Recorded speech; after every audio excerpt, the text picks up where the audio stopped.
Once again, welcome into the Saturday Night Snap Count on the Fanattic Sports Network. As y'all can see, your boy coming to you live from a hotel in Lexington, Kentucky, where Stat Guys, Gamecocks, got a big win, SEC win, that is, over 10 and a half point favorite in Kentucky. That is right, man. So we're going to get into it. We got our guys coming in, little technical difficulties on my side, you know what I'm saying, because I was out eating with the fam. You know what I'm saying? And yes, I do have on the Gamecock hat. I was representing the Gamecocks, my nephew. We'll get into all of that, man. But before we do, y'all go ahead and hit the thumbs up, like and subscribe, share the content so everybody can see it. And yes, listen, if you didn't go to any games today, you may be going to some games later. And if you do, use promo code Fanattic Sports on SeatGeek. That's right, promo code Fanattic Sports on SeatGeek, and you get $20 off your first purchase. Some of the panel will be joining us today. Here's some of the guys. It's JJ Talking College Football with JJ Kitchen. Make sure you go follow him. Shawty Parker at Shawty Parker 758. That's just my damn opinion. Y'all already know how y'all can find the Stat Guy and me. Our guy Andrew, Penn State representative. He's only on Twitter at Sideline Sports, SSN _ Penn State. Our guy Jake from Set the Tone, Coach _ J Murr. I got Jason from the Hall of Fame College Football, which is CFB-Pod. And then Brinsky, who is an honorary member, who, you know, we'll see him when we see him at Sharpshooters Pod, but he definitely has some good content over there.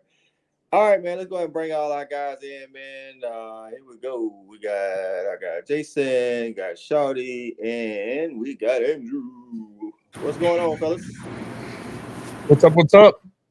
Hey, man, look, hey, listen, I was at Buffalo Wild Wings watching all the games, and then I was like, hey, I'm just going to push it back a little bit so I can get back to the hotel and get this thing jumping, man. And now I got one TV instead of 50. So today was a 50 television. You just stayed right where you were. Shit. Listen, man. Hey, I had to get my little man and my wife back to the room, man, so they could chill out. I ain't gonna make them sit in Buffalo Wild Wings for 2 hours with me while I do the show. So, hey, man, what's going on, fellas?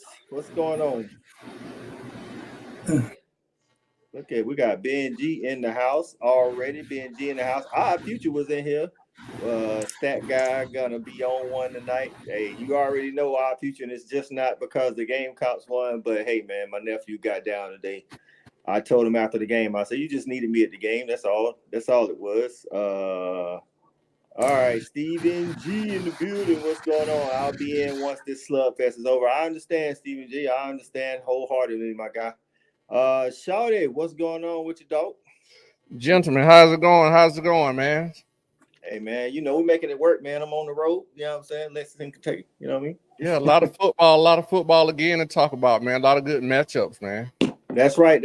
Andrew, Penn State, man. Y'all had a close one today. We did, but hey, win your clunkers. I'd rather be 2-0. I mean, it was way too close for comfort, but you get a win. Got the dub, right? You get a bye week, and then you get another game. So I'm happy. Right. That's all that matters. Jason, what's going on, my guy? You muted. I had the mute. Okay. I was muting myself because I was cursing over here. Yeah. Oh, I got you. But they're having a clunker right now too. So right. You know, it kind of is what it is. It's the offense hasn't looked great. The defense looks good, but it is what it is. I got you. All right, Stephen B is in the building. What's going on, my guy? Stephen B said, "What's up? My Sooners look pathetic." Hey, man, it's one of them Saturdays apparently. Astro from space. What's going on? We appreciate you getting in, Astro from space. We appreciate everybody on if you're watching on Twitter. I don't know if you're watching on Twitter or Facebook or anything like that. Hall of Fame channels, Just My Damn Opinion channels, and the Fanattic. Hey, man, let's start. Listen, we all know how we get down. Safety. There's a safety. Y'all know how we get down on the Fanattic, man. We start the show and we keep up with the ongoing scores. And we also talk about the games that's already finished. Right now, we got Mississippi State, Arizona State just started, Vandy and Alcorn State. And then the big one is Oklahoma and Houston in a slugfest. And If they do not count the forward progress, this is a safety that just happened. Oklahoma just got a safety if they do not count the forward progress. Shouty, Texas smashes Michigan. Thoughts? I would say right now, you can argue that Texas has the best victory of the season so far. I don't think anybody predicted it to. I predicted to go double digits, but I didn't think they was gonna beat them that bad. They just physically out manhandled Texas. And once again, y'all guys hear me say it all the time. It come down to the trigger man. It was just very poor quarterback play from the Michigan offense. I'm gonna be leaning on y'all tonight, man. Of course, y'all know I was in transit, so I seen some of it. I didn't see all of it. The part I did see, Quinn Ewers did look pretty good. I knew Michigan's offense was gonna be inept. Their quarterback situation, like Shawty always alludes to, their trigger man, they got to get that figured out for sure, because they didn't look good at all. Andrew, I know you might be happy to see Texas smashing Michigan. Yeah, it's always great to see Michigan lose, especially in their own place. But their Davis Warren, his average pass was 6 yards. That's not going to get a cut. But Quinn Ewers straight up balled out. Right. I mean, he was on the run on both sides, stretching the field, and then they kind of sat on Michigan in the second half by just running it down, eating a bunch of clock, playing sound defense, and at no point was Michigan really even in this game, because it started 7-0, and then all of a sudden it was like 24-0, and then it was over. See, that's the part I saw. I saw it when it was like, I want to say they had just scored the 24, and I was like, looking, I'm like, of course, I thought that they would win big, but I didn't know they was going to, do like what they did, like Shawty kind of said, man. Stat guy, thoughts? Michigan. Yeah, no, I mean, the score doesn't do the game justice. The game was a lot uglier than that final score of 31-12. Texas just dominated on both sides of the ball, did whatever they wanted to do. Michigan's kind of lucky it wasn't worse than 31-12. I'm really shocked at Michigan's starting quarterback. I personally would go with the other guy, but hey, we'll see what they do in the coming weeks. But I think they need to change at QB if they want to get that offense rolling. Go with the more mobile quarterback and see what they can make shake. So Jason, I know you caught some of it. Would you say the lack of offense is just the quarterback, or is it the play calling because he doesn't have a quarterback? Well, I think this is one of those games, and we talked about it a lot the last few days, is styles make fights. I think had this not had some turnovers early on, maybe this is a bit of a different game because of the deliberate, what the hell am I? They're deliberate. They're very deliberate on offense is what I was going for. Right. But when you turn over the ball and you get behind, you have to start kind of doing things that you don't like normally to do, I guess, if you're Michigan. So that kind of put them in a bad position. And yeah, I don't love their starting quarterback position at all. And if you're playing two, you kind of don't have one. Is what it feels like to me. So I kind of agree with what Stat was saying. I would say that it's not a great situation for them.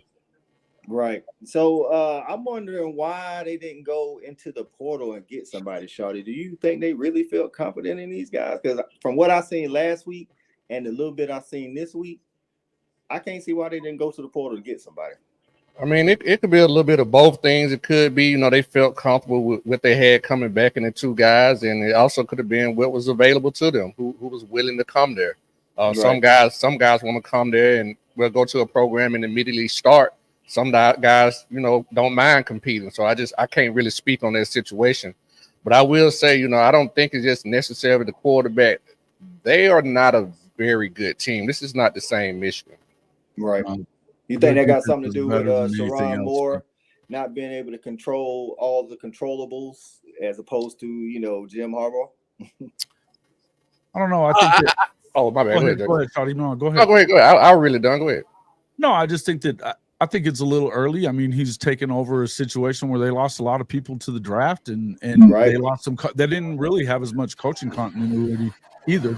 He's still running the offense or whatever, but all their best players, pretty much, other than the running back, was, and he wasn't the starter last year, so all their best players aren't part of this. So, Right. and then they lost their defensive coordinator and stuff too. So, even though I really think that their defense is still pretty good, you know, I think it's going to take time. And anytime you change a coach like that, I think it's probably going to take a little bit of time. But I don't think Michigan's very good right now either. Right. What about you, Andrew? You think it's a little bit of the quarterback, a little bit of losing all the people altogether? Yeah, I would like for them to see what they have in Alex Orji. He's their backup quarterback, and he's a little bit more mobile. But I also think you're running into a buzzsaw. Texas, Georgia, Ohio State, those three teams look like they're on the path to like get the bye. I don't think there's very few teams, home or away, that could really match up well with Texas right now. And Michigan doesn't do well going down early. They're a team that wants to beat you 13-10 in this iteration of Michigan. Last year, they could have done a little bit more because they have the weapons, but they lost a ton to the draft, 16, 17 people. They changed coordinators. Sharon Moore's the first time in this entire, landscape, and they have a lot of eyeballs on them week 2. And we've seen a bunch of really good teams today get tested, and Texas just had that finishing touch sort of thing. Like when they were in the red zone, it was going into the end zone. They weren't kicking field goals, whereas Michigan was settling for field goals. And they controlled the tempo, they controlled the pace, and then once they got comfortable, they just started running the ball. I think Michigan is in for a rude awakening this year. The Big Ten just got 4 new really good teams. They have a pretty unfavorable schedule, and they still have to play Ohio State. So it's going to be a long season for them, but I think if anyone's expecting them to be back into the playoff after winning the national championship, I think those ideas have been tempered. Right. Yeah. Michigan refused to check the tight end. I mean, they refused to check the tight end today. 85 was open all day long. Was that Susan Brandon said that they had a quarterback? Well, real quick, okay, go ahead. I was gonna say, so, and kind of to that, you mentioned the portal. Outside of Cam Ward, what transfer quarterback has had success so far in the early season? I mean, Kyle McCord. Kyle McCord looked good today, but I mean, what's the chances of them getting him from Ohio State? Like that's probably not. He's probably off the list to begin with. The kid from Vanderbilt, New Mexico State. Yeah. Yeah, I mean, but his numbers aren't like eye popping. But hey, he's going to be 2-0 after today, so maybe. But I mean, that's what I'm saying. Like the portal's so hit or miss that I think you just got to have your guy and go with it. Unfortunately, they don't. Right. Astro from Space says Texas has the best tight end on the field today. Oh yeah. Like I say, I don't deny that. I know I like who's that last week that NC State. I didn't get to see NC State today, but we're gonna talk about Tennessee, NC State here. Let's see. Our Future says Ewers took the next step. Footwork, pocket presence, deep ball. I'm assuming all of that looked good. Cowpoke Ranch, glad you're getting in here. Say what you want about Arkansas. They're 20 times better than Houston. I don't know about that. We'll see. I don't know about that either. But I don't know about that in-game coaching. I know on the ground and stat-wise, they did their thing, but I didn't get to see the game. I was getting updates from Ty and Shawty and Stat, but I just don't know how you double up somebody like that in yards and you still lose. It's a gag job it was more Okie Light than Okie Light. Both those bad coaching jobs, man, on both sides, man. It was a lot of bad coaching. Right, got it. Clock mismanagement, everything. No doubt. Okay, we're gonna talk about that one. So we're gonna get into this. So y'all say those right now. Where I am up in Kentucky, man, like I say, at the South Carolina they didn't just cover the spread and beat Kentucky. They thrashed Kentucky. And when I tell you, I don't know how it looked on TV, but in the third quarter, Kentucky stopped playing. Like, really, they was defeated mentally. You could tell it. They're not a very good team, first of all. But shout out to South Carolina. Shout out to my nephew, man. Hey, man, just target the dude, man. 3 targets, 3 catches, 1 TD, 63 yards. Just target the dude. That's all we ask. You know what I'm saying? Stat. Get the rocks off, dog. I mean, look, another great performance from the defense. 5 more sacks through the first 2 weeks of the year. 10 sacks, 4 interceptions, 5 forced fumbles. We struggled last year stopping the run and getting to the quarterback. I still don't know if we can stop the run, but we're getting home with the front four, which is allowing the secondary to play loose and free. And South Carolina's wreaked havoc in the secondary for years now. So finally having that front four getting home has been huge. Lenore's took a step forward today. Still, the pocket presence is a -10 if we're going on a rating scale, but he looked a little bit more comfortable with the ball in his hands and made some throws. So obviously the big touchdown pass to my boy MJ, rolling out, hitting him deep down the field on a 32-yard completion on 3rd and 9. So made some plays today, and also didn't run the ball 22 times, which is great to see. But we still, I mean, we can't run the ball. We still have some major question marks, but you know what? We're 2-0. We are in first place in the SEC, and that'll forever be an answer to a trivia question. So I love that. And hey, man, bring on LSU. Y'all get ready because Willie B is going to be rocking at high noon. It ain't no noon snoozer next Saturday. I can promise you that. Right. Shawty, you catch some of that. I know we was kind of used texting. We was texting during the game, man, and like I was asking, man, do they look as bad, Kentucky, that is, as they did in person, though? They look bad, bro. Yeah, man, I'm going to say shout out to South Carolina because, I mean, you know, when you put that kind of many points on Kentucky, I don't think nobody was expecting that. I think you guys were underdogs by 8.5 or something like that.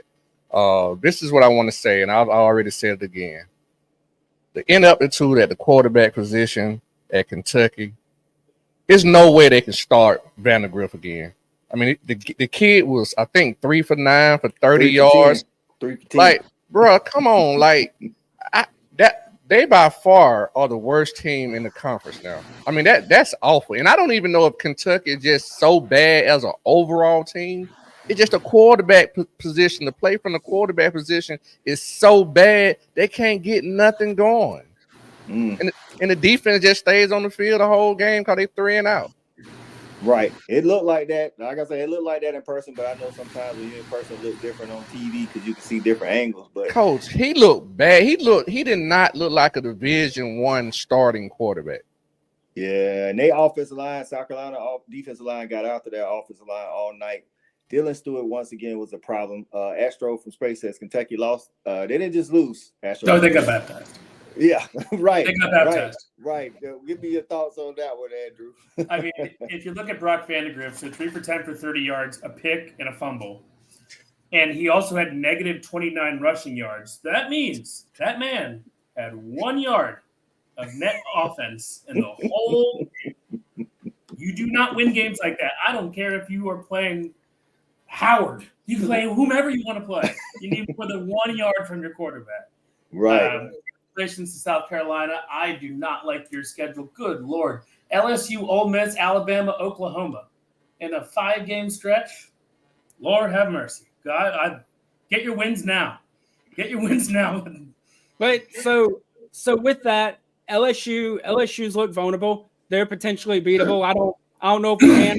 But if we can beat LSU, we then get Akron, we then get a bye week, and all we do when Ole Miss is ranked in the top 5 is beat them at home. Just saying. When Ole Miss is ranked in the top 5, we beat them at home. That's all I'm going to say about that.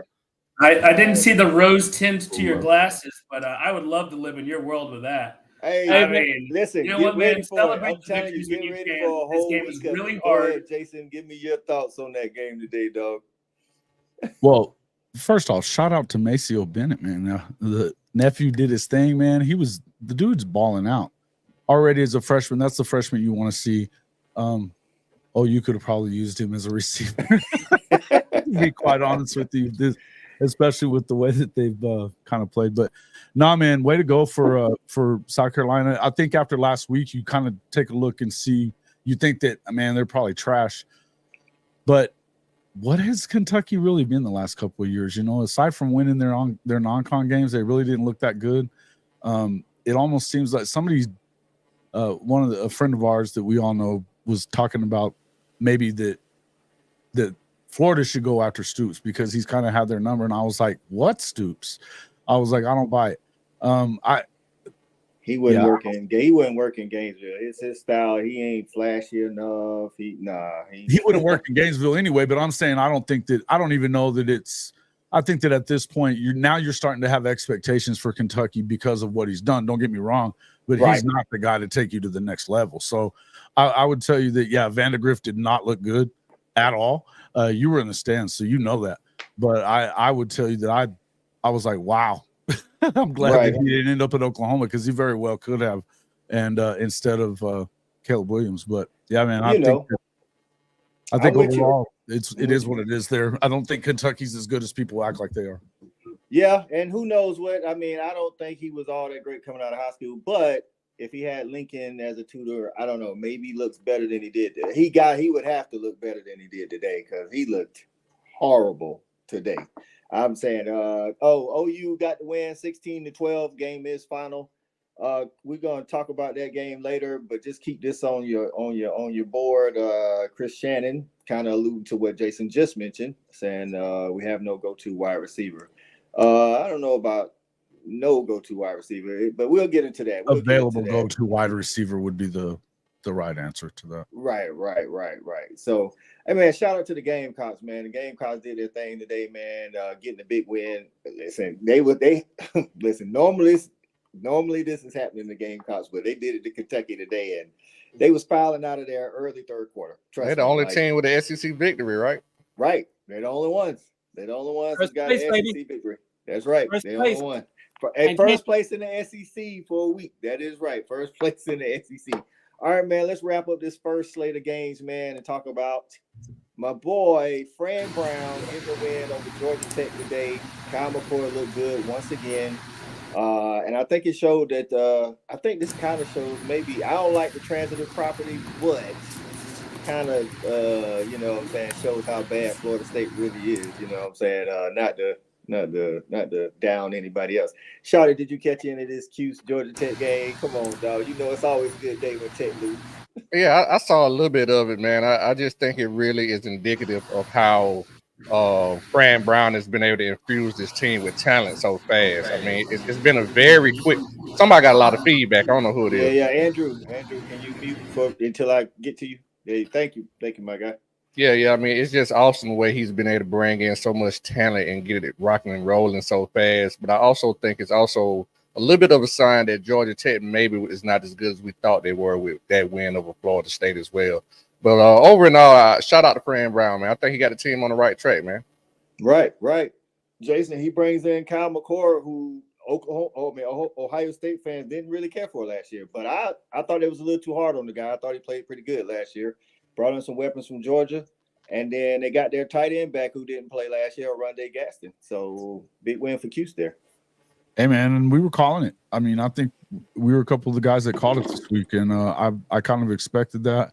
I don't think a whole lot of Georgia Tech. I mean, when you start looking, I mean, and it was a close game, don't get me wrong, but Kyle McCord was definitely, I think he's better than Ohio State fans will tell you he is. I mean, he wasn't, what he wasn't was CJ Stroud. So I mean, you know, it is what it is there. But CJ Stroud wasn't beating Michigan either. So, you know, just so we're clear on that. Right.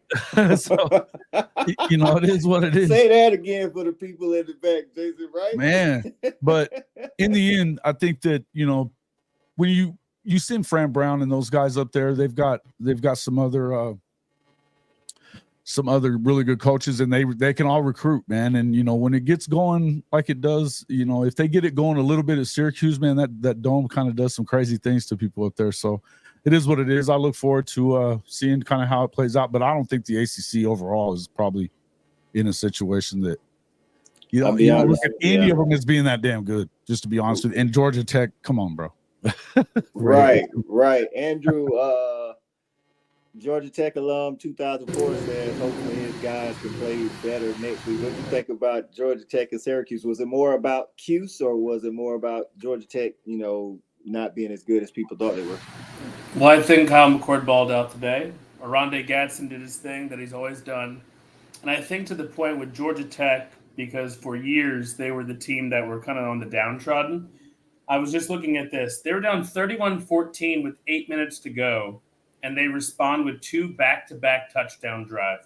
and they lose the game by 3, but they show some heart, some fight that they're going to make you earn it. And that's the Brent Key approach. So I think Georgia Tech is a bowl team, and they're going to be a pesky team. They actually played Notre Dame this year. And after what we saw today, let's, keep our eyes might open. Beat Notre Dame. They might beat Notre Dame. But good for the Cuse. Talk about a quarterback transfer portal hit. And they did it. And they utilized their 2 best players with Pena and Gadsden, and he hit them all day. So good for Cuse. Hey man, shout out to Cuse, man, for getting that win. They're 2-0. They survived Ohio last week, and then they get the conference win over Georgia Tech. Just a side note, John Russell says, Coach, how much would it cost me for this panel not to talk the OU game? I'm going to let Jason decide that later on, because if he wants to talk about it, we're going to have to talk about it. But we got a lot of OU fans in here, so they may want to discuss it. It wasn't on the slate of games, but, I like, they follow the channel loyally, so we may have to talk about it if they want to. So, Stat Guy. Cuse with the big win. We've been saying Cuse, watch out for them in the ACC. Not saying they're gonna get to the ACC championship or anything, but they're 1-0 in the conference, right? Yeah, I think the big thing too with the Kyle McCord transfer is Ohio State fans weren't high on him, and they didn't get to play for a championship last year. And I wonder if that has something to do with it. You transferred to Syracuse. I think he's a fine college quarterback. Expectations on his high. What they're wanting isn't as high. So it gives them kind of a light to shine in where there's not as much pressure for him to be perfect.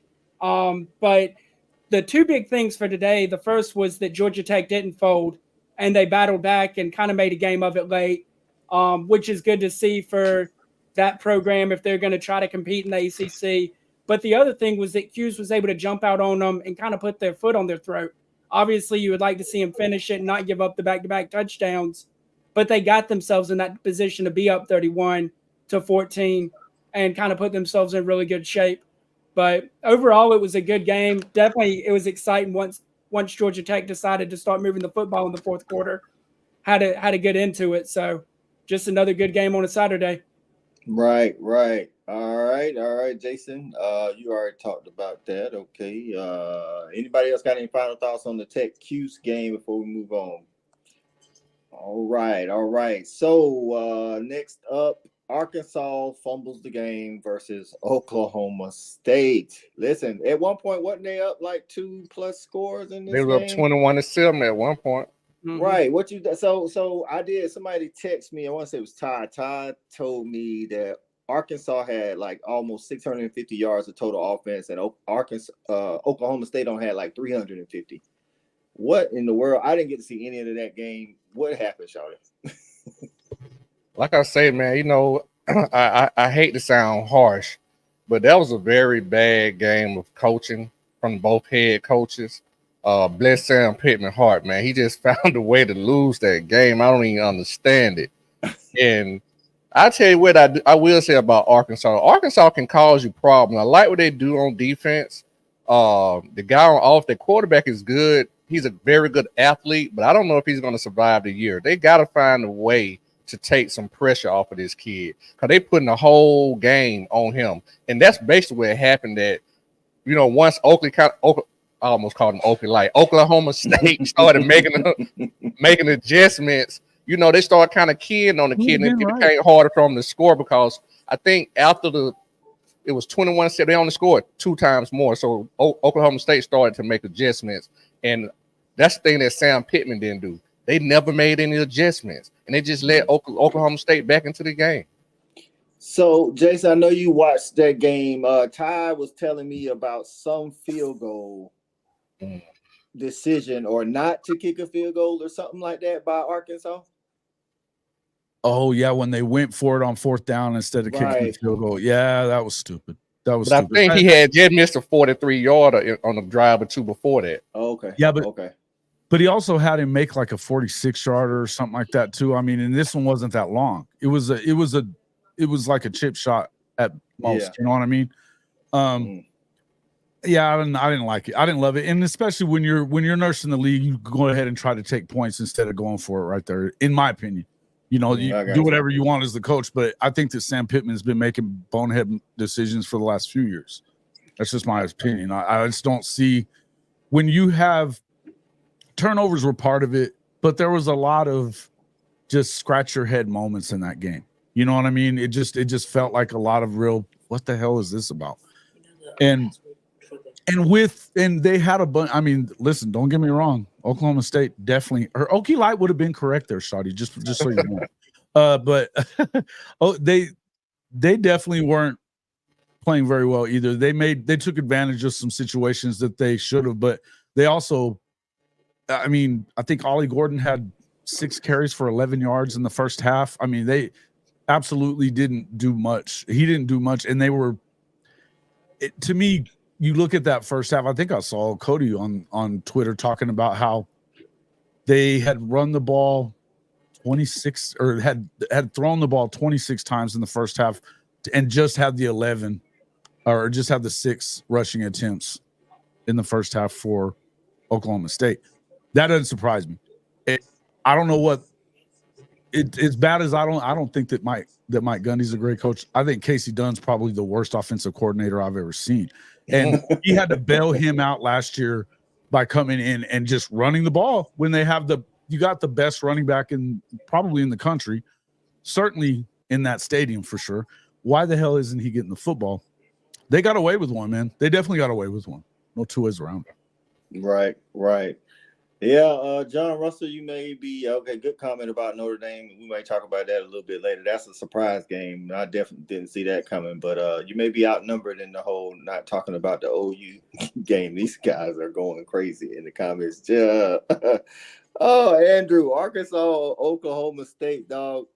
Listen, is this the equivalent to the Mario Cristobal fumble of the game last year? Not as egregious, but it made no sense that, you know, they obviously need to get a touchdown. It's 4th and 1. They're on the 6. They decide to run. They get stuffed. End of game.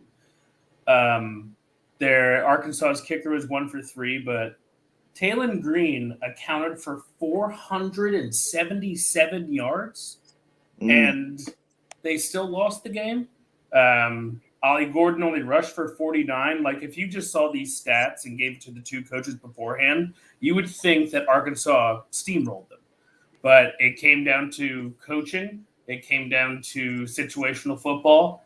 And Mike Gundy is very lucky to come out with a win on this one. And I think this is just the beginning of the end for Sam Pittman era in Arkansas. If it wasn't Sam Pittman, if he was coaching against anybody else, he would have lost that game. Damn right. Sometimes you got to swing your way, right, Stat Guy? Yeah, I mean, look, the big play was the muff punt, up 8. You muff a punt, you give them the ball on like your 8. I mean, that was the turning point. You're up 8. Like, field the punt. Tried to do too much, muff the punt. You give up the score. You give up the 2-point conversion. I will say this. Good teams win. Great teams cover. And I appreciate that Oklahoma State didn't kick I'm glad they missed that field goal in the first overtime. Took it to a second overtime, scored the touchdown, hit the 2-point conversion. You know, I had them in the 7.5, so appreciate it. I had them in the under the overtime where it killed me. I had Arkansas in the set getting 7.5, so I was like, it was good. I was like, even if Arkansas loses in regulation, I'm good. And then they go to overtime. I'm like, of course y'all screwed me by letting them score 8 in overtime. So, man, it's crazy.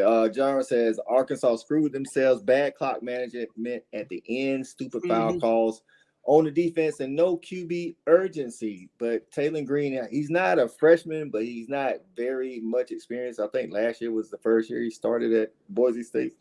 And I was going to say, he wasn't even a full-time starter at Boise State last year. I think he only started like 5 or 6 games. So but that could come with time. Yeah, he looked good today, but it was just a weird game. Like, weird stuff happened. It was just a weird game. Somebody said earlier that's the most Arkansas game ever. I mean, like, when you lose that way, you just like, only my team could figure out a way. Right. Because I think it was either at the end of the game or heading into overtime. It was 6:58 to 3:36. Like, that's like, to outgain somebody by over 300 yards. You think that you crushed them. Right. John Russell's getting in on some of the points that y'all were making earlier. Said Pittman didn't trust his kicker at that point, and because he missed the 36-yarder. Wow. That's why he went for it on that 4th down, because like a drive or two right before that, he missed that 36-yarder. So the 4th down that he went for, it was still like in the lead though. I was about to say, how far would the field goal have been had he taken the field? Would it be in the 40s? Might have been in that 30-yard range somewhere. It was the 36, another 36-yarder probably. I think. I thought it was like 42 or something, but you know. But I mean, for a Power 5 kicker, 40 to 45, you got to 45 and under, you got to be able to hit them. But again, if he misses, maybe that's why, like you say, Sean D said 648 yards of offense is still loses crazy work. It is. That is crazy, nasty, get you fired the next day kind of work. Yeah. I'm not saying he can't blame Petrino. Right. So, all right, man. Let's see. We got Tennessee, North Carolina State. I just seen the final score. It was 51-10. I said Tennessee would thrash NC State. I was wrong. Grayson McCall is a good quarterback, but he's a good football playing quarterback. He's not necessarily going to dice you up. I don't know how good he is at pushing the ball down the field. I feel like Concepcion would at least give you, 14 chance at 14. You know what I'm saying? But I knew they wouldn't be able to keep up with Tennessee's offense. So, Shawty, since you down here, what's your thoughts on Tennessee, NC State, man? I just realized I took the under on that, and they covered by 1 point. You said it was 50 to what you said the score was? 51-10. God, 1 point. Oh man. Well, but just based off the game, man, I was impressed. Once again, going back to the quarterback play. That's my theme for tonight. I was very impressed with Tennessee's quarterback. I think he's going to cause some problems for a lot of teams in the SEC. The kid has a very natural live arm, and he seems to make pretty good decisions. Tennessee's defensive front was a lot better than I thought they were. I was actually impressed with Tennessee, and it's a very good win against a top 25 team. So I think Tennessee may be a little bit better than maybe some people thought. Jason, I think you had this one a little bit closer here than 51-10. Yeah, they and they had an opportunity to go in there and take the lead back or tie it up or what. I think they were going to be tied up or whatever, and he throws a pick six. You cannot, and you're really down there right by the goal line. You can't have that. You can't have it. And look, not against a team like Tennessee.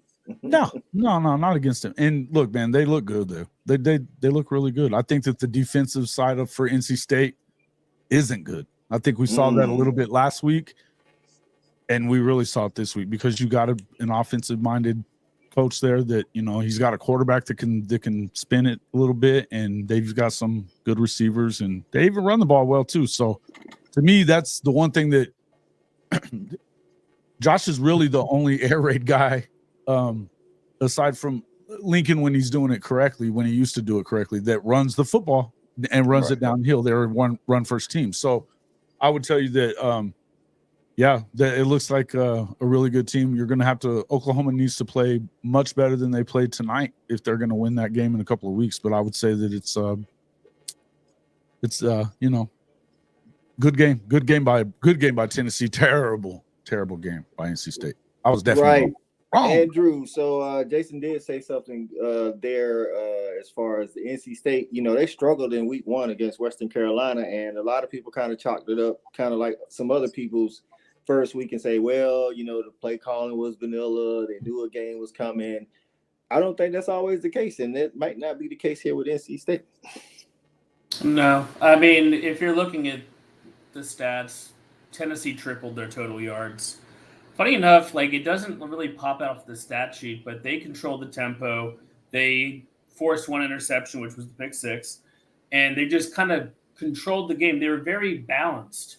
It was 16 for 23 from Nico Iamalieva, and they had 20 rushes from their running back Sampson. It was very balanced. It was very good. You would think 51-10, the stats would jump out, but I didn't really put that many eyes on this, even though it was game of the week for ESPN. After the second quarter, going into halftime, you knew that Tennessee was going to put, kind of the pedal to the metal. So I would say hats off to Tennessee. They look like another fun scary team in the SEC, and you have about 10 of those. So let's keep stacking those up, and more of the things the same. NC State Wolfpack, they get ranked 24th, 25th, doesn't matter. They have a big game, they fall for it. That's what they have. So hats off to Tennessee. Go back to the drawing board, NC State. On to next week. Right. Stat guys, some people had, and including me, I thought NC State, I'm not saying they can't because this isn't an ACC game, but the way they look tonight, I don't know if they're going to make as much noise as I thought or some other people, had them, because NC State normally has a good defense. I mean, it's a different animal playing Tennessee once a year, you know what I'm saying? Now, if you get to see them every year, but that's different. But this is also the best offense they'll see all year. They won't see an offense this good in the ACC. But again, they didn't look good. You're driving downfield, it's 10-3. You have the shot to tie it up, maybe get some air back into your locker room and kind of pump your chest a little bit. Not only do you throw a pick six, but a pick six to a walk-on. Like, it wasn't even a scholarship player that got the pick six.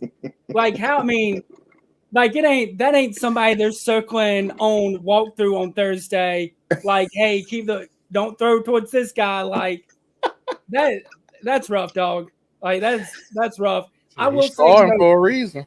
He was playing, bro. He was a starter. But that's hilarious. But he's not a scholarship player. He's a walk-on. So, I'm sure he'll have a scholarship after this week. But the other thing, too, though, is we talked all offseason about all these new quarterbacks in the SEC. And I don't think it's any kind of a competition after 2 weeks who has separated themselves. And it's clearly Nico. He hasn't looked like a redshirt freshman. Right. He can spin it, man. Definitely. I definitely think he can spin it. He's better at passing. Like I said, I thought he was good, but he seemed good so far, better than I thought he would. So, Tennessee's looking like they found their guy. We'll see if they can keep it going. Again, they got a tough game in a couple of weeks going to, Norman. That's not going to be like playing NC State in Charlotte. That's not going to be like playing Chattanooga at home. So that's going to be interesting. We got one more game to talk about, OU fans, and we'll get to the OU game. We'll say that one for last. I know y'all are definitely voicing y'all opinion in the chat. One last thing on the NC State game for me is, 4 or 5. You can take it back to 1998 in the BCS era. This loss at this type of point differential, you're cooked. You can kiss playing for a national championship goodbye. Everything's still on the table for NC State. These non-conference games don't hold weight. It's not like, now we're going to have to back. Like, they could still get the first round bye.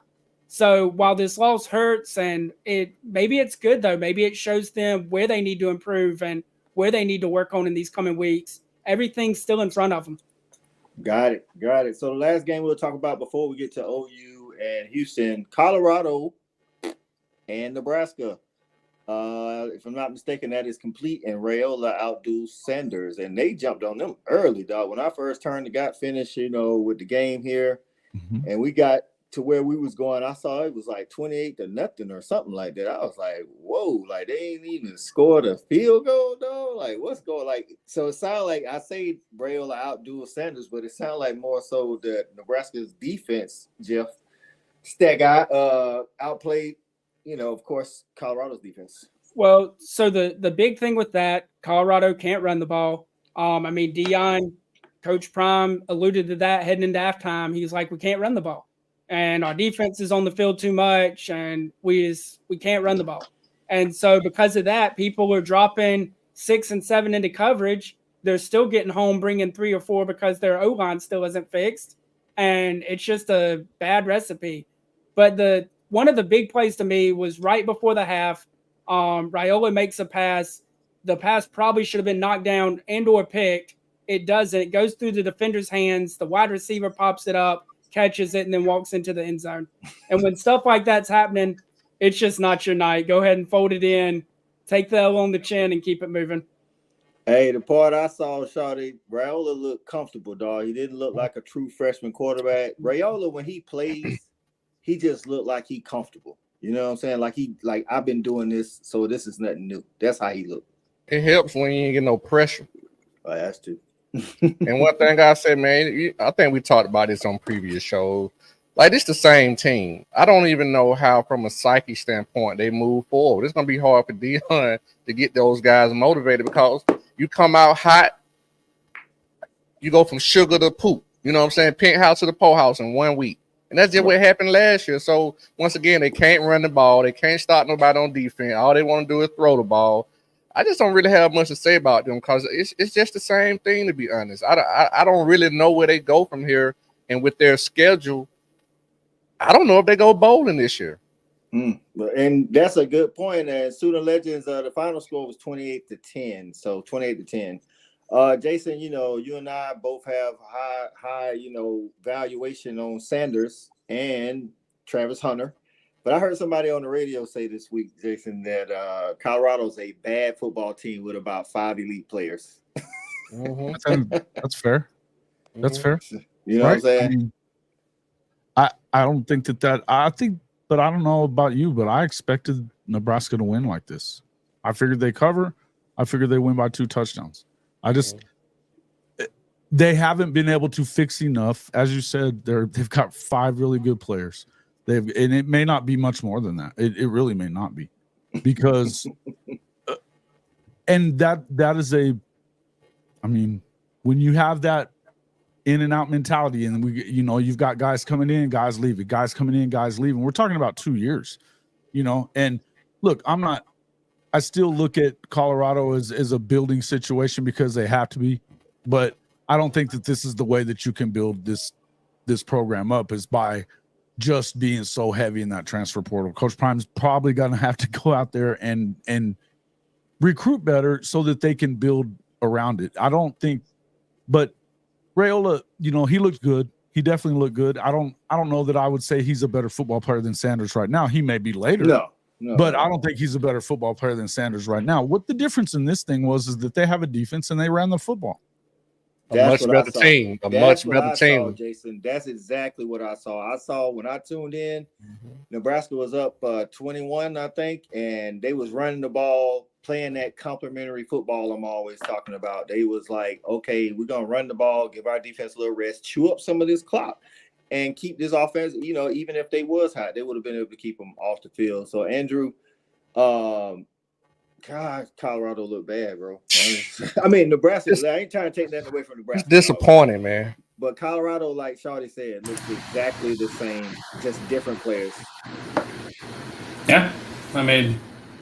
There's also bad coaching mistakes, time management. They had 110 yards and 12 different penalties. Travis Hunter had 10 catches for 110 yards. We don't remember a single one of them. They had no running game whatsoever. 23 yards, 26 yards, something like that total. Nebraska got out there, set the tone, 7. Shador throws a horrid pass, pick 6. That's the end of the game, in my opinion. And then they just kept on going. And yeah, better to be lucky and good right before halftime.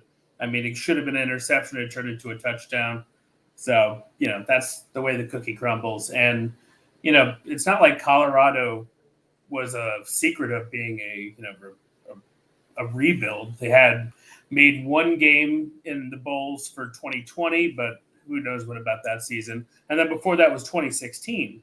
So if you take out a COVID bowl, you have 1 bowl game appearance in 8 years. It's obviously a rebuild, but the fact is the way that Prime is doing this is he's thinking that they're only like 3 or 4 players away from making it a good team. Well, they're not. They're about 30. They have an amazing quarterback. They have an amazing wide receiver cornerback. They have good safety. They just got a great left star out of high school. But they were also just so under the spotlight, right? From minute 1, because that's what Prime is. He wants to bring the best. I don't think this team is going to win more than like 4 or 5 games. Right. They have a really challenging schedule. This is a prime example. I'm sorry. Were you done, Andrew? No, you're good, man. I'm going to say this is a prime example, man. Once again, I'm just as honest as I can be. This is a prime example of when you get the right guy into your program, meaning the head coach. Nebraska got the right guy and it's yet to be known if Colorado got the right guy. Because Matt Rule has turned this program. We always talk about how you get that second year jump when you're that head coach. They still running in mud. Matt Rule has not only closed the gap, he looked like he has better talent. The whole team just looked better. At no point in that game did Colorado look like a better team than Nebraska. No. Not even getting off the bus. Sean D even said it right too. They would have won like this last year if their quarterback won a turnover. Yeah, he was a shot putter, man. He wasn't a quarterback. The dude he was throwing shot puts, just and right to the linebackers. That's about as far as he could get it. So I agree. I think, Matt Rule is a real deal freaking coach, though. I mean, we're talking about a guy who turned around Temple quickly, and turned around Baylor after everything that went on at the end of the Art Briles regime. This guy knows what he's doing. I didn't know if it was possible to turn Nebraska around at this point. I didn't. This dude's bad. Well, we don't know what the overall record, but they look good. Right. They look good though. You can see the improvement, for sure. Right. We don't know what they're gonna be overall, like you say, but watching the game, they look well coached. That's why I was telling a Kentucky fan came with me, while I was waiting on my nephew. He was like, man, he was going on and on. I was like, they just didn't look well coached today, and that's unlike Mark Stoops' team. But like Nebraska looked well coached today, you know what I'm saying? And he has, at least to this point, you can visibly see the jump that he made that Shawty's talking about, that second year jump. And Colorado, again, just looks like the same 4 or 5 guys that's really elite. And then the rest of everybody else just changed jerseys and names on the back, and same old. And but you know what? I don't even put it on the players though. Like I said this last year, like I thought they had some good players last year.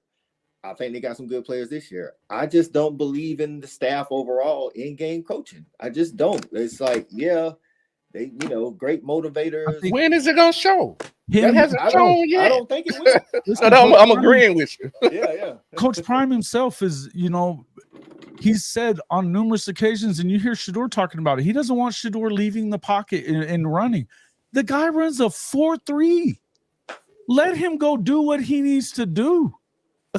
You know what I mean? You got him getting sacked 56 damn times last year, and he got sacked a bunch today.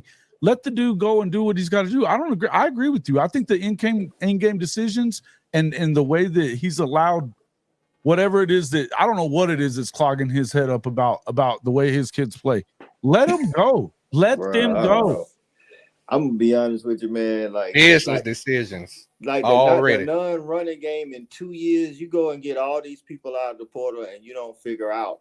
Again, I'm not even blaming the players. Like you have to start looking at who's doing all of this. Why can't you guys run block? Why can't you guys at least stay committed to the run? I ain't saying you gotta go out here and run all over people like you got Ollie Gordon or the guy from or Watkins or nothing like that. I'm just saying, dog, stay committed to it. How about that? Stay committed to the run, burn some clock.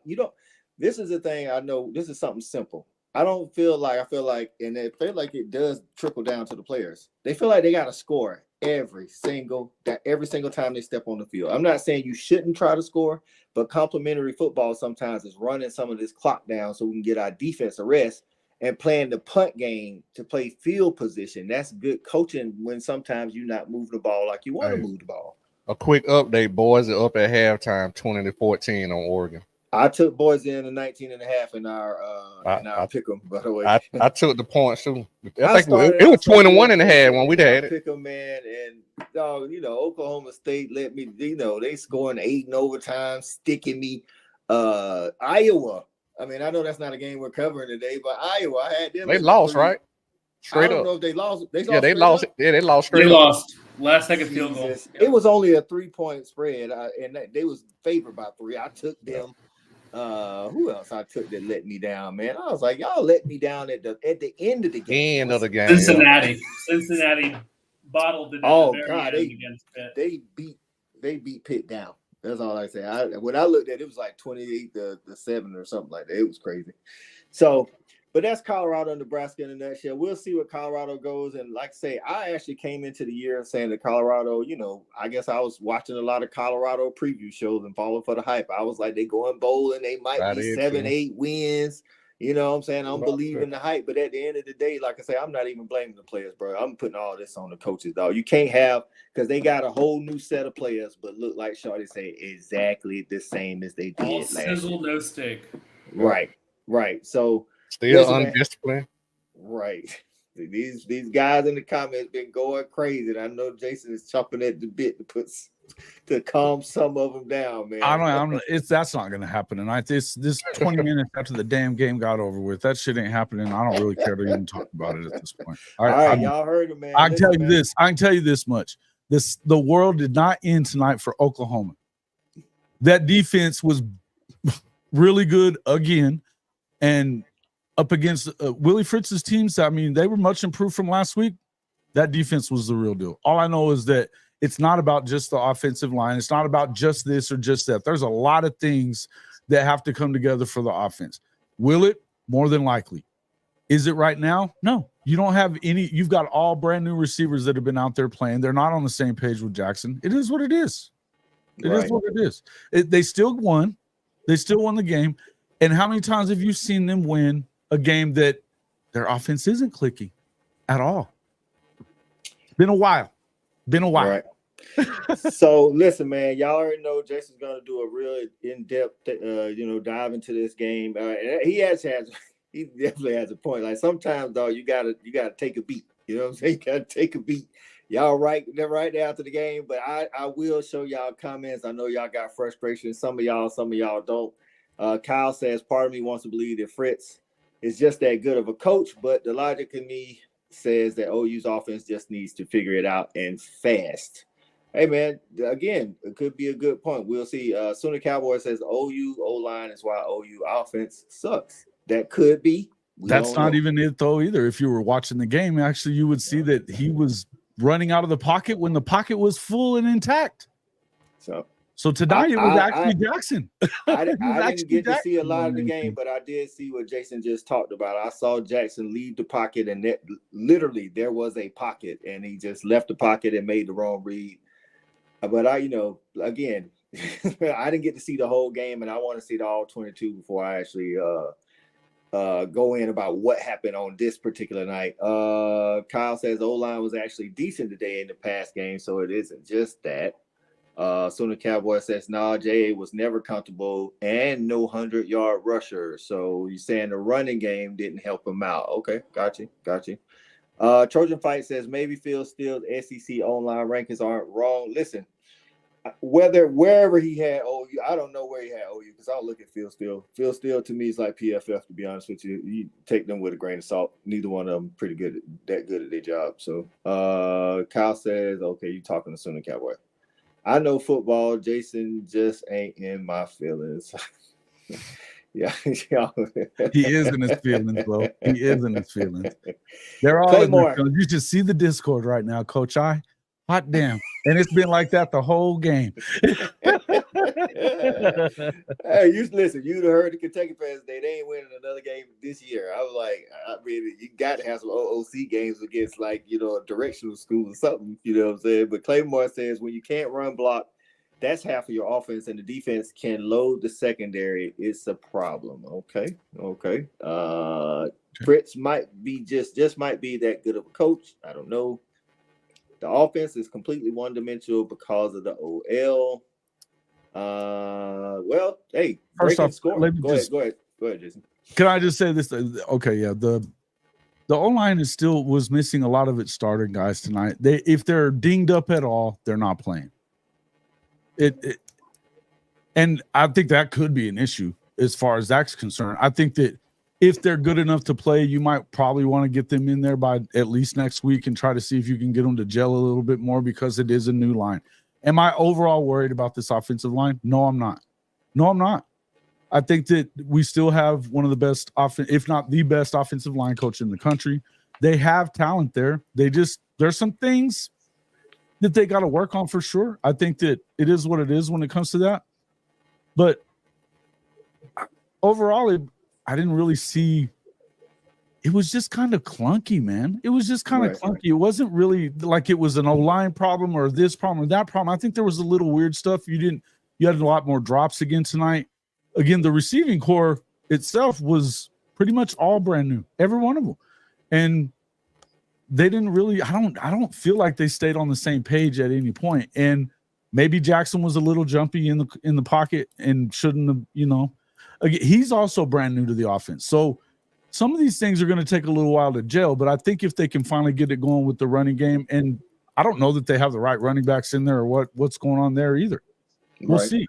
But you don't really know until you are at full speed. I don't know when that's going to be or if it even happens at this point. There's obviously something else going on there, but I don't think that you can just point to one thing and be like, it's this, because it's 2 weeks in, and yeah, it's not all completely ironed out. If they're the same at week 6, then yeah, we got a problem. Andrew, we kind of came in while that game was finishing up, man. What are your thoughts on OU versus Houston? I watched one play. It was the safety. Congratulations, Jason. You're doing God's work. Oh, okay. Shouty, did you get it? Did you 12 is a win. You won. It doesn't matter if it's by 1 or by 100. You win. You live to play another day. Appreciate you getting in here, Eric. Yeah, man, we in here. We saving OU talk for. We actually the snap count panel knows that we have games on the slate. This actually wasn't a game on the slate, but you guys went hard in the comments, and so we're just touching on it again. Jason's probably more than likely going to do a deep dive on this, and I'm pretty sure the guys over at Unfair Sports are going to talk about it, so you guys can definitely get that. Shouty, I know you caught some of this game, man. Thoughts on the Sooners versus the Cougars? Yeah, man. Look here, man. I don't want to get no hate mail. You know what I'm saying? I'm gonna keep everything very vanilla like I've been doing tonight, man. And I'll just say this here, man. You guys have to find a way. I mentioned it last week, and it's becoming a trend because it's happened more than once. You got to find a way to convert third downs. It's just that simple. You got to find a way to run the ball better. And again, everybody done touched on tonight. The O-line is not a finished product. It's definitely a product that needs to be worked out and kinked out. But the thing I would say is this right here.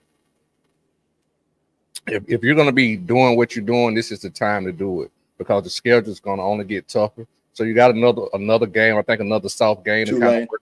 Yeah. Oh, Tulane. Yes, Tulane. Oh, yeah. Oh.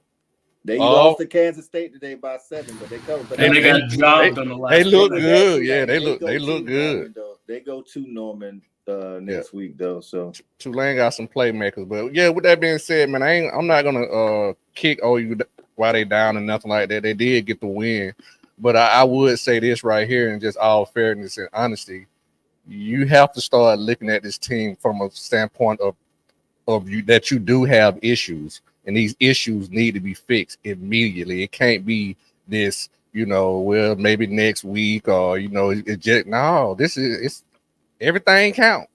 Right. Listen, I agree kind of with Jason. He said earlier, we just speaking on tonight. I'm be honest, I ain't saying the O-line played great. I'm just saying Jackson had happy feet. So that's all I'm going to say.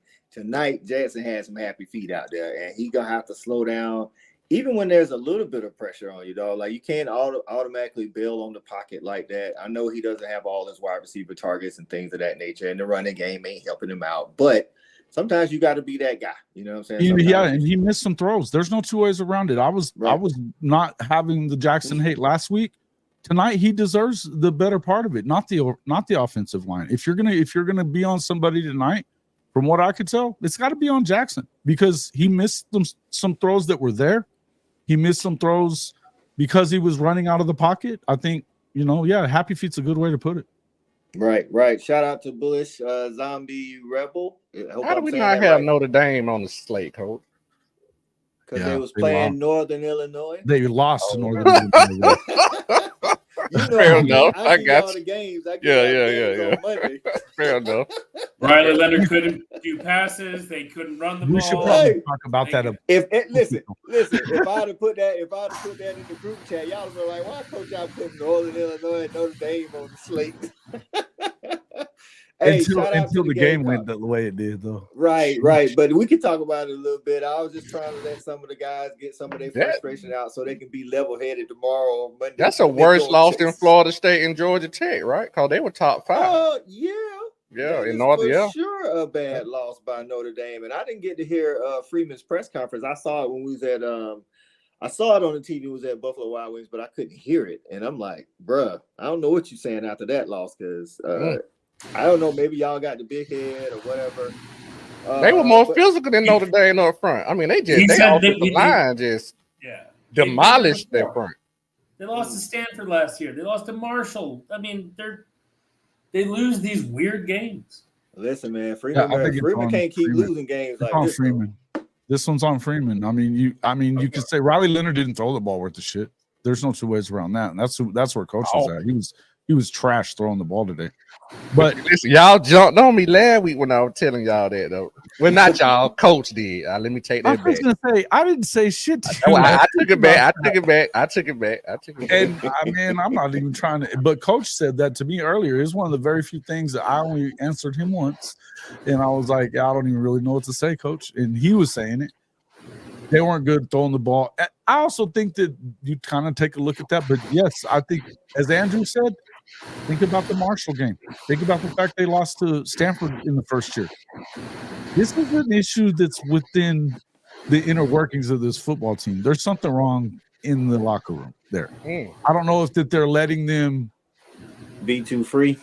Yeah, maybe you're a little too much players coach and not enough in your face coach. Maybe something like that. Listen, I'm not saying that's what it is, but if it is, I can see it, because I don't know. He just, and maybe behind closed doors, he's he just turns it on and he's throwing people out, out of practice for being lead. I don't know. He just seems like the assistant coach that everybody wants to be the head coach, but he really ain't.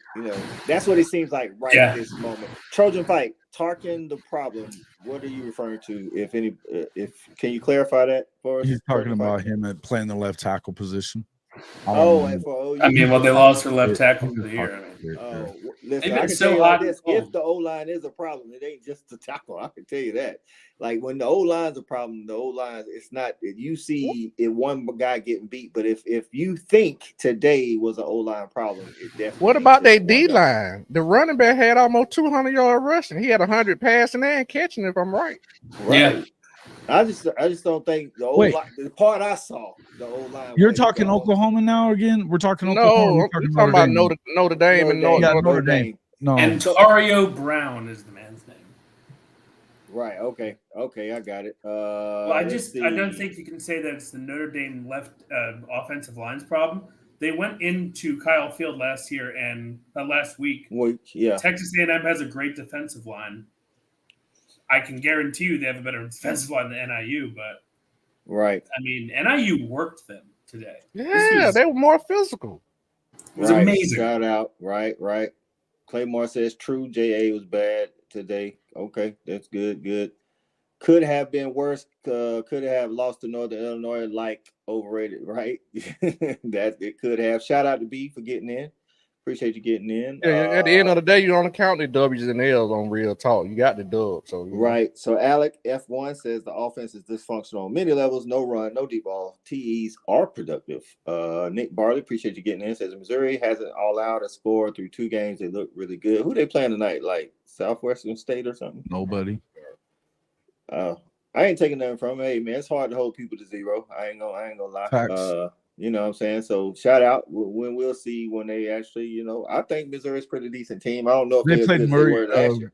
They played Murray State last week. No, this week they had. Sorry, I was looking at the wrong thing. I got it right here. Hold on. They played Buffalo today, 38-0. Okay. Right. Hey, like I said, two goose eggs. Hey, again, that's not easy to do at any level of college football, regardless of who you're playing. So, shout out to them for not even letting them get a field goal. I'm interested to see how they'll look once they have an easy schedule this year. Not for nothing. So, that could work in their favor this year. But back to the OU game, Kyle says Jackson had too much tunnel vision, was trying to force the deep ball too much. Fair point. Just thinking about every little thing we can come up with at this point. You already know how it is. It's instant reaction right here. It's fresh on the brain. Ain't nobody. This is right now. This happened this a little while ago. We're madder than hell. Drinking a little bit. Right. So Kyle Dupree said, "Yeah, Tulane ain't no soft game." I definitely not. Let's see. Safe I'm to gonna say, be interested what that spread is. Yeah, I'm be interested to see what that. I think playing at home. Well, it was 7.5 going into that. It was no, it was a little bit more than that against K-State. What? It's not going. No, it was like 21 against K-State, I think. Ooh, no, I think that was 21 and a half, wasn't it? Oh, don't think so. It wasn't that bad, was it? I don't know. I might be confused. Safe to say Jackson Arnold just looked out of pocket and tonight, and we'll see. Right? It could have been just, again, you can't use one game to, tell a season. Now, if next week against Tulane he's making these same mistakes, then you can start putting some patterns together. But he looked good, last week in some areas, and then today in those areas he didn't look good. So, I mean, it's a 50-50 right now. So you could use say Hawkins will replace Arnold during the Tennessee. I don't know a lot about. Listen, I can tell you this. Let me say, man, I ain't about to sit here and act like I'm no OU aficionado, but I can tell you right now, Jackson Arnold ain't getting replaced by Michael Hawkins in no Tennessee game. I don't care if we lose Tennessee. He's not. Well, I don't know. This ain't Lincoln Riley, man. This no. What I would tell you, there's a lot of people inside the program that think that Hawkins may be ready now at this point. I'm not necessarily one of those folks. Well, this is what I'll say. I'm saying if he replaces him, I don't think Brent Venables does it during the game. I don't think that you can do that. No, I think no, man. You'd have to be thinking you have a chance to win, and he's made some bad mistakes. Or it'd have to be like how they replaced Spencer down 28-7 in the first quarter. Okay, I see. But what I would tell you is that I would not be that surprised if. Wait a minute. I'm gonna just pump the brakes myself here just for a second. All right, they're not trying to replace him like that. Period. Okay. Sometimes you need to work your way through some of this stuff because the truth of the matter is this was one of the top quarterbacks in the country when he came out, and everybody was screaming for Jackson Arnold last year. BJU was too. Yeah. Hey, Shawty. Are you helping or are you just talking shit over here? I'm just making a point. I'm just throwing it out there. Listen, no, that's not. But okay, well, DJU was, bro. I'm done, fellas. I'm out of here. I'm gonna see y'all later. I'm done with this conversation all the way around. I really. All right, man. Let's talk about another one, man. What was the final score? I didn't get to see it. What was the final score of the Bama game? It'll be the last. This will be the last game we mentioned, and then we'll give out our tailgate tickets before we get out of here. What was the final game? Final score? 42-16, Alabama. Okay, because JD Sands says the Bama it's very misleading. Got 42. It got away from in the fourth quarter, guys. South Florida. I did say they would cover. But they didn't. No, it was 42-16. You said? Yeah, 42-16. But at one point, they didn't cover. USF had the ball on the Alabama 4 on a 4th and 1 and decided to kick it with 7 minutes to go, and then Alabama scored. Got it. But yeah, that is a very misleading stat. So. Hey, Stephen G, you already. Hey, come on, man! Don't do that to Jason like that. Don't do that. Tulane was 9.5. 9.5. Yeah. I think it'll be like it's gonna be about 9. I think it'll be about the same.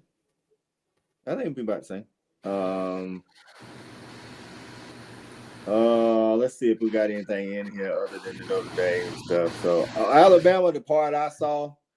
I seen it when it was like when South Florida had just scored and made it 13-14.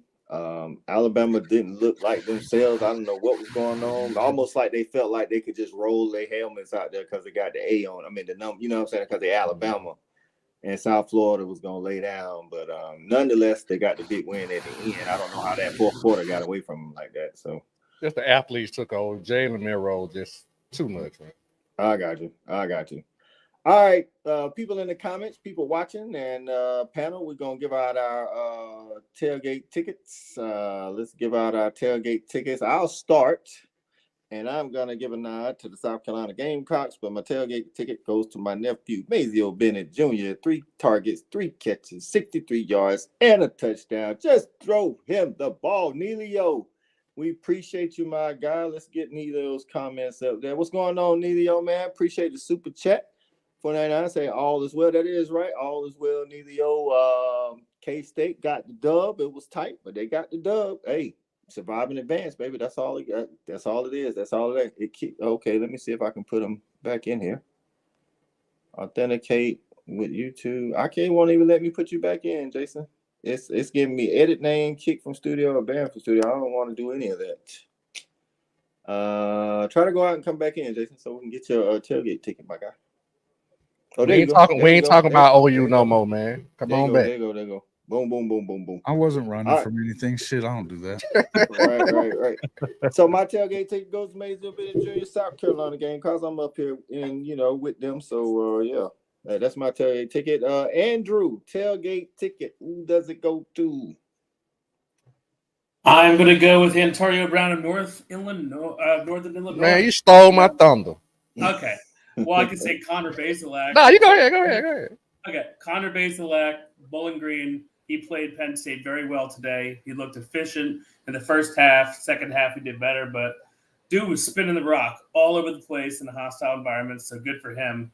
That is my tailgate ticket. The quarterback of Bowling Green. How about that? How about that? Shorty, tailgate ticket. Oh, no, me and Andrew's on the same wavelength here, man. Mr. Brown had 20 carries for 99 yards rushing, and he also had 126-yard receiving, and a win over top 5 ranked Notre Dame. Shout out to Mr. Brown. All right, Sooner Legend gets in here and say his tailgate ticket goes out to Danny Stutzman, middle linebacker at Oklahoma. All right, Kimberly, what's going on? Appreciate you getting in here. He laid the hat on somebody on one. Steve B says, yeah, Mike Stutz was awesome today. Y'all let me know. Commenters, let us know. So Sooner Legend got in with his tailgate ticket. Y'all give me y'all tailgate ticket so we can post it. Jason, tailgate ticket for Saturday, September the 7th. I just give it to Northern Illinois, period, man. I just think that the whole team, right? Yeah, man. They came out there and they took care of business in a hostile environment. And yeah, the anti-tailgate ticket may go to Marcus Freeman. I don't know. He getting kicked out of the tailgate, right? Oh, yeah. Rob077 says tailgate ticket Illinois for taking out Kansas. Oh, so Illinois prevailed today.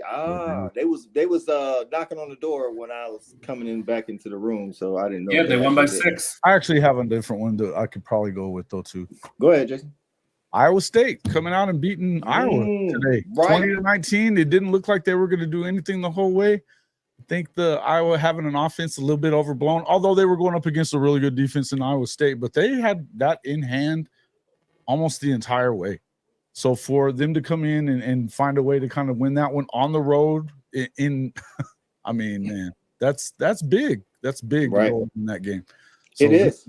Good for them too. I heard something. I don't know how true it is because I didn't see all of Iowa's game last week. They said the offense could have been McNamara just throwing the ball up and hoping for prayers, and it was working out last week. But this week he was 13 for 29, 99 yards and 2 picks. Sound like all the prayers were answered today. So Stephen G says his tailgate ticket goes out to all the mod teams. Week 2 is crazy and everyone's chat. That is right. All right, Neilio got to run. Say the wife wants to hit. Okay. He wants to go to a bar. Happy wife, happy life. Right. No problem, Kimberly. If you leaving, give me your tailgate ticket, Kimberly. Give me your tailgate ticket. All right. Stat guy says tailgate ticket goes to Dylan Stewart, South Carolina. That is right. That dude 2 weeks in a row has been a problem off that edge. Hey, point in being, I was standing beside another South Carolina fan, and he was talking about Nicholas Harbor, and I was like, man, if only he played defensive end, and you had him on one side and Dylan Stewart on the other side. Oh my goodness. But hey, another conversation for another day. Sean D says tailgate ticket to the South Carolina Gamecocks. Did not see that game going that way. Shout out to the Gamecocks for going on the road. Maisie Bennett gets my tailgate ticket. I'm just giving it away to everybody tonight. Odd future tailgate ticket. Gunner Helm. Okay, all right. That's what we get in there. Sorry, Jason, with the first day.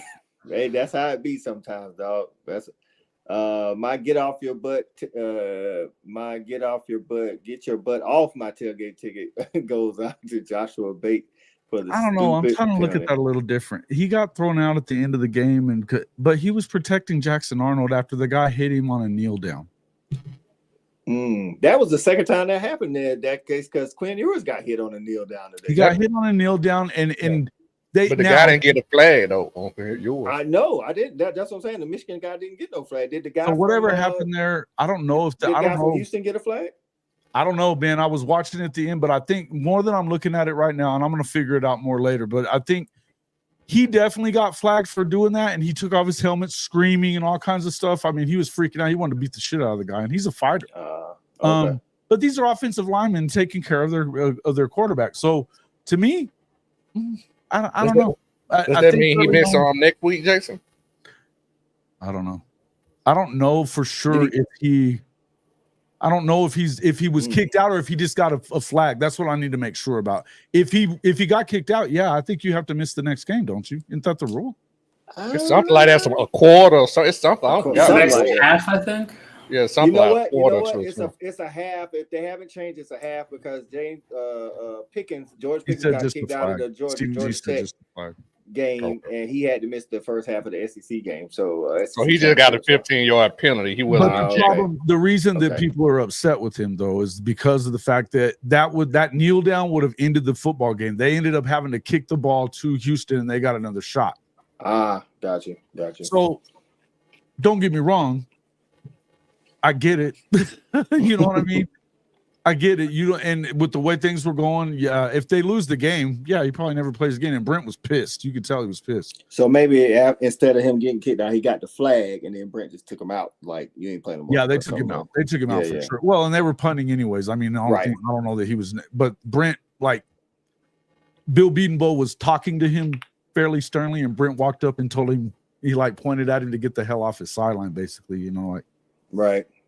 Right. So I used to say, protect your quarterback. Hey, you can't mess with the QB. The offensive line always gonna get you when you mess with. I think with me, that's kind of where I'm at on it too. That's kind of right or wrong, they gonna get you. That's their guy. So I don't care if they're wrong on that. Right. So hey man, we appreciate all y'all getting in, man. All you OU fans, y'all already know. Like I say, you'll take a beat, look at the game again tomorrow, and then when Jason has his show, do a deep dive, then y'all can go in with y'all level-headed complaints. It's gonna be a great week. Hey, listen, if not for nothing, Jason, you got a lot of content coming your way. and I was gonna say that too, man. Shout out to the football scheduling gods again, man. This has been the first 2 awesome weeks of college football. It's been some awesome matchups, man. Right. Even week 0 was pretty good. Y'all go around, let the people know where they can find you. Starting with Andrew. You can find me on Twitter at SSN_Penn State. Be continuing my coverage for the Nittany Lions. I'll probably do a little all 22 look tomorrow to see how the team actually, looked against Bowling Green upon further review. But I can't wait for this. We have a bye week next week, so thank God for that. So we can all forget about that game. All right, Shawty, tell the people where they can find you at, man. My God, chicken boy, you never cease to amaze me, man. You never cease to come in with the one. Oh, God. Yeah, man, you can find me anywhere pretty much you find Coach, man. I can't even go through it right now. Just my damn opinion on some nights, man. Just subscribe to the channel because I be all over the place, man. You can find me on Respect of the Hedges, Fanattic. You can find me on Jason Hall of Fame sometime, man. I'm all over the place, man. There it is, man. Like I say, man, good week. Hey, listen, if nothing else, Notre Dame gave us a week full of content to break down. If nothing else, you know what I'm saying? Jason, tell the people what you got going on, man. Tell these OU fans. Don't find me. Do not find me this week. Don't do it, damn it. Oh, there we go. Before you start, Kimberly says her tailgate ticket goes to Malik Murphy. If I can get, yes, you can give it to anybody you want to. That's right. Hey, shout out to Malik Murphy over there at Duke, man. Balling out of control. Okay. Nope. Yep. No, I'm just kidding, man. Hall of Fame College Football. It's actually not at CFB-Pod anymore. I changed it when we moved the thing, but I'm going to change it back so you can leave it there. It'll still find it. It's just Hall of Fame College Football, guys. Just make sure you find me there at JW_HOF on Twitter. Let's all just take a breath and realize that they won the damn football game tonight. We'll be all right. We'll be all right. We still got to get fixed later. Yeah, right, man. And if you haven't already, man, hit that thumbs up on all 3 channels, man. Just My Damn Opinion, Fanattic, and Hall of Fame College Football. Y'all make sure y'all get at Andrew on Twitter, talk a little trash to him, man, and things of that nature. Shout out to the stat guy. That Creature Conference shout out, Coach. Oh yeah, and so next Saturday at 5 p.m. in Athens, Georgia. The Respect the Hedges team will be at Creature Comforts, the official tap room of the University of Georgia Athletics, before the Kentucky game. Well, the Kentucky game is on the road, so when the Dogs are on the road, Respect the Hedges will be doing the pregame because they do a watch party at Creature Conference. So y'all if you're in the Atlanta or Athens area, man, come and check us out. Stat Guy says game day in Cola. Be sure to tune in. I don't think so, dog. I don't think South Carolina LSU will get it. I gotta look at it. I ain't gonna say that. I gotta look at it. So y'all again, make sure y'all hitting that like and subscribe, man, on all the channels. Again, man, here's a picture of all the guys that are part of the Saturday Night Snap Count. JJ Kitchens, talking college football with JJ Kitchens. Shawty for Just My Damn Opinion. Shawty Parker 758. Me and the Stat Guy. Andrew on Twitter. SSN_Penn State. Jake Set the Tone College Football. Jason, and he said y'all can leave it at CFP Pod, but if you can't find it there, make sure you just type in Hall of Fame College Football and Bresky Sharpshooters Podcast. Hey, man, I appreciate the fellas getting in. I'm tired. I've been up a long time, so we're going to get up out of here. Appreciate everybody for tuning in, man, and until next week, we out of here.